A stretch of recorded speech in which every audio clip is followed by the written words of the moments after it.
देखिए जरा दुनिया के देशों में तेल गैस का हाल क्या है और तेल गैस से वो देश क्या कदम उठा रहे हैं। सबसे पहले नेपाल।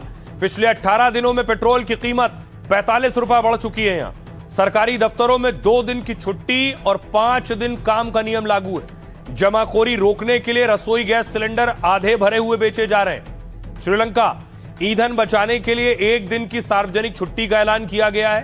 तेल संकट से निपटने के लिए सरकारी दफ्तर अब सिर्फ 4 दिन खुल रहे हैं।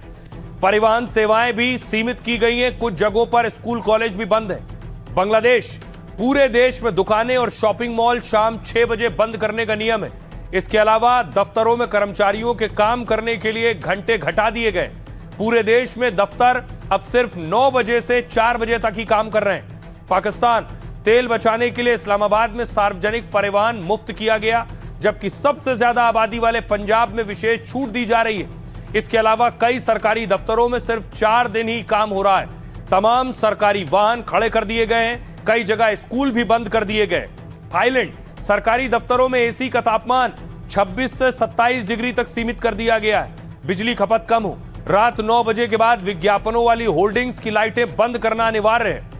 वियतनाम में देखिए, यहां पेट्रोल की कीमतों में 50 से 70% की बढ़ोतरी की गई है। इसके बाद गैर जरूरी यात्राओं पर भी पाबंदी लगा दी गई है। दफ्तरों में कर्मचारियों के लिए घर से काम करने का नियम लागू कर दिया गया। फ्रांस में व्यावसायिक इमारतों में रात के समय लाइटें जलाना प्रतिबंधित किया गया है। परिवहन और कृषि क्षेत्रों के लिए विशेष ईंधन अनुदान लागू किया गया है। चाहे वो पेट्रोल पंप हो या फिर एलपीजी सिलेंडर की हालत हो। आपको बीट लिए चलता हूं। सबसे पहली तस्वीर आप देखिए जरा, ये है बीट की तस्वीर। बीट में प्रोटेस्ट हो रहा था, सियासतदान प्रोटेस्ट कर रहे हैं।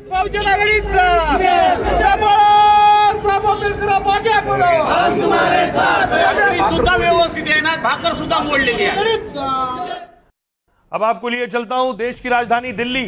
दिल्ली में देखिए जरा क्या हालात हैं। दिल्ली में सिलेंडर की लाइन थी, लंबी चौड़ी लाइन सिलेंडर लेने वालों की लगी हुई थी।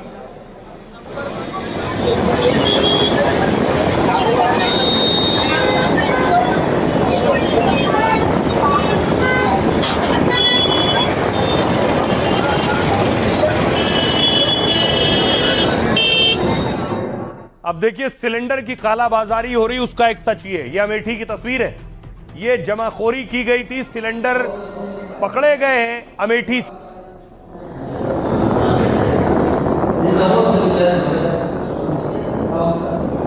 सरकार का कहना है जो आपको लाइन लगानी पड़ रही है उसके पीछे एक वजह यह भी है कि लोगों ने सिलेंडर स्टॉक कर लिए, जमाखोरी शुरू कर दी है और ब्लैक मार्केटिंग कर रहे हैं।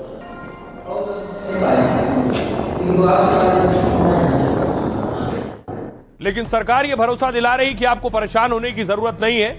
वजह उसके पीछे यह है कि तेल और गैस के जो जहाज हैं वो हॉर्मूज के रास्ते से आ रहे हैं। बेशक दूसरे देशों से के जो जहाज हैं वो इस रूट से ना निकल पा रहे हो, उन पर कई अटैक हुए हो, लेकिन भारतीय जहाज यहां से गुजर पा रहे हैं। अब देखिए जरा, अच्छी खबर यह है कि तेल के सबसे अहम समुद्री रास्ते हॉर्मूज पर ईरान ने भारत के लिए कोई नाकेबंदी नहीं की।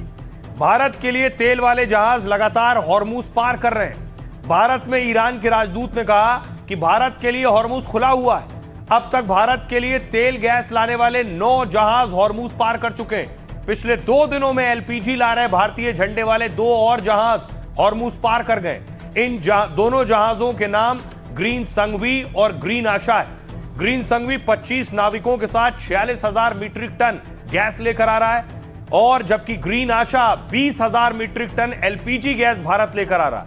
माना जा रहा है ये दोनों जहाज 23 दिनों में भारत तक पहुंच जाएंगे। और इनके अलावा एक और जहाज जग विक्रम भी हॉर्मूज पार करने की कतार में लगा है। यह एलपीजी टैंकर नौसेना के निर्देश के बाद स्ट्रेट ऑफ हॉर्मूज को पार करेगा। दरअसल हॉर्मूज को पार करने वाले भारतीय जहाजों को नौसेना सुरक्षा दे रही। अभी हॉर्मूज जलमार्ग के पश्चिम में 16 भारतीय ध्वज वाले जहाज मौजूद हैं, उनका भी आना है। सुनिए जरा विदेश मंत्रालय के प्रवक्ता रणधीर जायसवाल क्या कहते हैं। पश्चिम एशिया में चल रहे संघर्ष के संदर्भ में हमारी लगातार विदेशों में, दूसरे देशों में बातचीत हो रही है।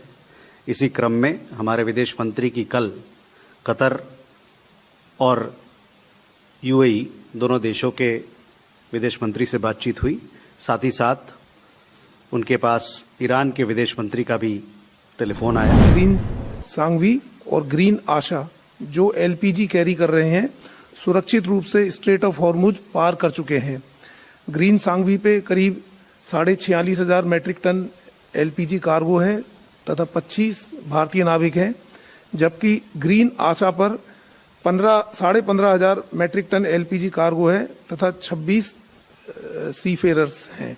भारत के सभी पोर्ट्स पर ऑपरेशन नॉर्मल है। जैसा कि आप जानते हैं कि हमारी ज़रूरत का एलपीजी की ज़रूरत का एक बहुत बड़ा हिस्सा मिडिल ईस्ट से ही आता था, इसलिए हमारी सप्लाईज पर इफ़ेक्ट हुआ और इसके चलते ही मैं आपको ये बताना चाहूँगी कि हमारे यहाँ एलपीजी की सप्लाई पर्याप्त है और एडिशनल कार्गोज भी टाई अप किए गए हैं। इसके अलावा राज्य सरकारों से भी लगातार मीटिंग की जा रही है, बात की जा रही है, ये इंश्योर करने के लिए कि सप्लाईज स्मूथ हों और अगर कहीं पर भी ब्लैक मार्केटिंग या होर्डिंग जैसी कोई गतिविधि हो रही है तो उसे तुरंत रोका जाए।